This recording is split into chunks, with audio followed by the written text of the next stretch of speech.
भवानीपेठ घोंगडे वस्ती परिसरातील जुने श्री दत्त मठ येथील मठात लिंगैक्य भीमाशंकर दत्तात्रय यादव महाराजांची 51वी पुण्यतिथी विविध धार्मिक कार्यक्रमांनी अत्यंत उत्साहात आणि आनंदात साजरी करण्यात आली आहे। दरम्यान शनिवारी सकाळी आरती आणि श्रींचा गुलाल कार्यक्रम, भजन, कीर्तन आदी धार्मिक कार्यक्रमांचं आयोजन करण्यात आलं होतं।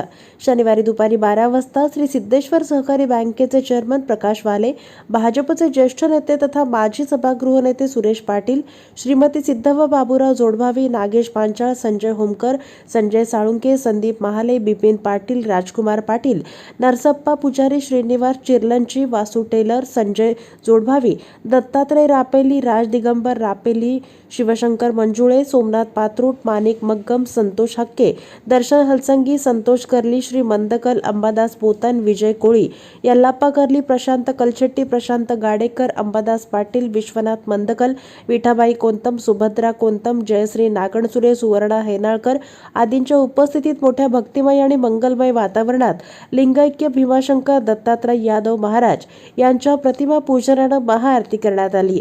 महाआरती आणि गुलाल कार्यक्रमानं अवघा परिसर भक्तिमय झालेला होता। गेल्या 50 वर्षापासून भीमाशंकर महाराजांच्या पुण्यतिथी मोठ्या भक्तिमय आणि मंगलमय वातावरणात साजरी होत असते। यंदाच्या वर्षी सुद्धा मोठ्या उत्साही वातावरणात पुण्यतिथी सोहळा पार पडला। यावेळी श्री दत्त मठाच्या वतीनं महाप्रसादाचं वाटप करण्यात आलं। यावेळी या पुण्यतिथी सोहळ्यास घोंगडे वस्ती, भवानीपेठ परिसरातील भक्तगण मोठ्या संख्येनं उपस्थित होते।